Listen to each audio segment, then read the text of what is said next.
Let me tell you my story. There I was, a young chiropractor, relatively fresh out of school here in Las Vegas. And I started practicing in about 2007. Then in about late 2008, the economy was changing, but I realized, hey, we need to change the way we're doing it. We're just in a small office with individual rooms. We weren't really doing rehab. So we moved and added 400 square feet of rehab space, right? So we're using that and we're like, hey, this works pretty good, right? Like, we're actually improving the outcomes. We're seeing this rehab happen and our patients were getting better. We're making a little bit more money.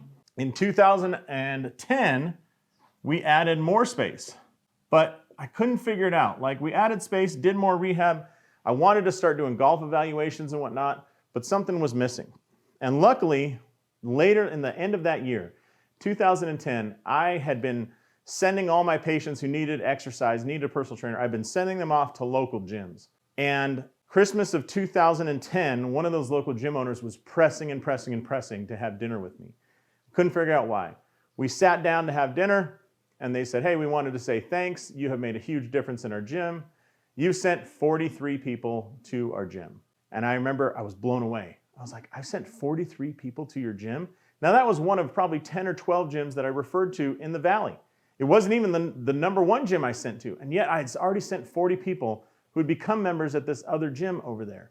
I was blown away and it inspired me. So I'm glad that that happened. At that same time in 2010, I was noticing this issue I called the ping pong patient. I would treat somebody for 4 to 6 weeks, send them off to a local trainer or gym, and this really happened with the ones I didn't know, but 4 or 6 weeks later, they'd come back because they re-injured themselves. Then I'd treat them, get them better, 4 or 6 weeks, send them back out. And they kept ping-ponging back and forth and it was driving me bonkers. So that's why I started sending to these better gyms because I didn't want those patients to continue to get re-injured. But I made some insights that year. And over the course of basically the next 2 years, that takes us to 2013. We actually started planning in 2012. But in 2013, we opened a clinic gym.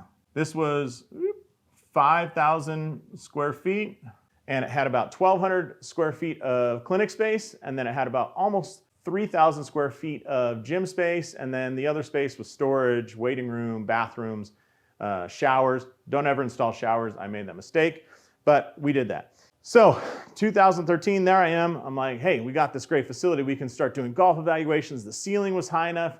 We started doing membership-based classes. Instead of just doing rehab here, we ended up doing gym classes, membership-based training, and things were going great. In 2015, I realized, hey, I want to start training some trainers to fill these classes. I really thought that was where our potential was.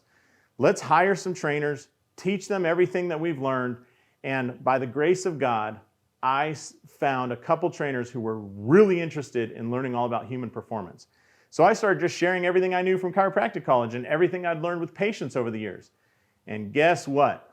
They loved it. They soaked it up. They were so inspired. They had been looking for this because they'd previously been working in a big box gym and just being frustrated because people would get to a certain level and they couldn't get them any better. Or they would have injuries and issues and they couldn't solve those issues to get them to keep training.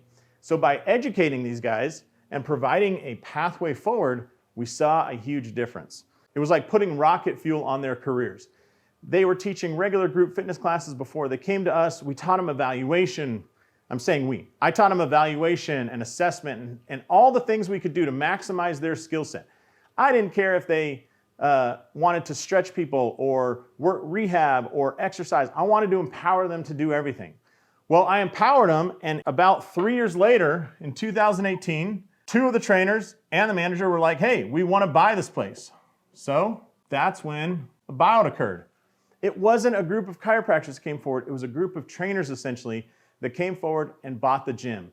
They saw it. They could see their pathway, and here they were. They had polished their skill set over 2 years, and boom, they wanted to take it on themselves. I was blown away. I mean, I don't know anybody else that had trained low-level employees and ended up having them make an offer on the practice. So I sold it to them, and they still run it to this day, but the power was it didn't have to be another chiropractor who bought it out. It was a group of other trainers and folks with lesser license that were able to do it. That's when I knew we had something there. Thanks so much for checking out these videos. I hope they're useful. We'll cover things like rehab, exercise, business model, progressions, layout, everything else that helps you build a clinic. So if you're interested, you can click here, there to get more videos just like this.